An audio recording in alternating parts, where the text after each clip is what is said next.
Intussusception. Intussusception is an invagination or telescoping of one portion of intestine into a segment of intestine just beyond it. Here there will be one portion of intestine that will be invaginated into another portion of intestine. That is known as intussusception. The main feature of intussusception, the incidence of intussusception that is common in 6 to 36 months of age, and it is common in males than females. The most common cause of pediatric bowel obstruction is intussusception. Then most common location is ileocolic. The main etiology of intussusception, that is uncomplicated intussusception cases, mostly unknown or idiopathic in nature, and we are thinking that it may secondary to viral infection such as adenovirus infection. There is high risk for intussusception. In case of pathological conditions like Meckel's diverticulum, intestinal polyp, hemangioma, neurofibroma, lymphoma, all these conditions intussusception are in the risk, that is in pathologic in nature. And along with that, this intussusception that is common in cystic fibrosis or celiac disease. Then also in case of gastroenteritis, the intussusception cases are more common. Types of intussusception include ileocolic, cecocolic and ileo-ileal. Ileocolic means the ileum invaginate into the cecum and then into the ascending colon. So ileocolic is the most common type of intussusception. Here there will be ileum will be invaginate into the cecum. Then cecocolic. In cecocolic, the cecum is invaginate into the colon. Then the last one is the ileo-ileal, that is one portion of ileum is invaginate into the another portion of ileum. That is ileo-ileal.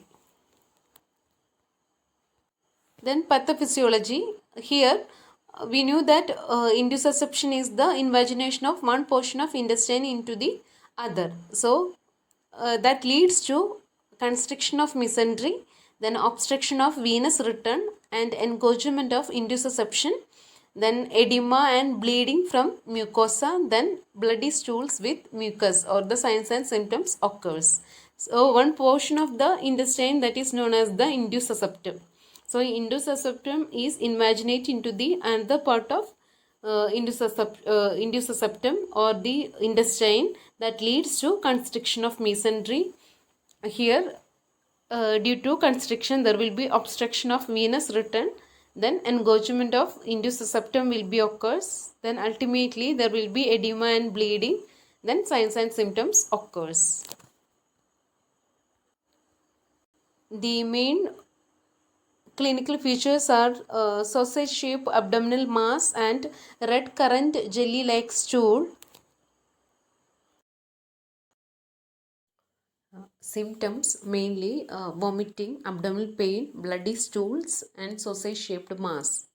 That is the main symptoms of intussusception. So the vomiting will be recurrent vomiting and the bilious vomiting will be present. The abdominal pain will be sudden intermittent colicky in nature. Episodes occurs 15 to 20 minutes interval. So the recurrent episodes of abdominal pain will be present, and sudden crying spells may seen in children, and due to pain the child may draw knees up to chest.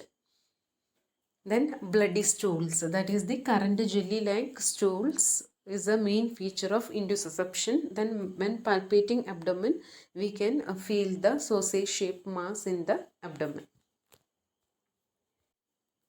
Then diagnostic measures include the history of intestinal polyp, Meckel diverticulum, then the other disease like celiac disease, etc. Then the palpation of sausage shaped mass, then features of red currant jelly like stool, then the barium enema, then rectal examination that reveals the bloody mucus, then the ultrasonography. Here we can see the target sign or the bullseye sign or the pseudo kidney shaped mass.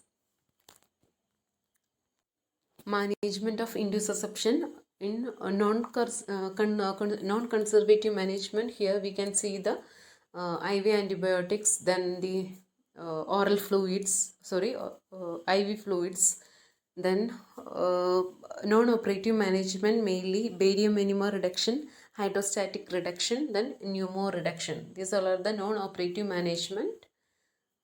Then the operative management include the laparotomy and manual reduction of the milking maneuver. Then the laparotomy and resection of gut with the anastomosis. So these are the management of intussusception.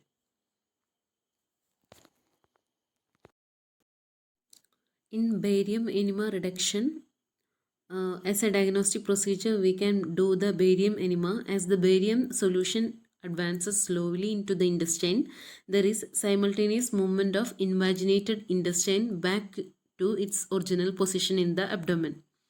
The abdomen is not touched during this procedure. If the intussusception is not reduced, the small intestine fills with barium and the mass is no longer present. If it is not reduced, surgery is performed.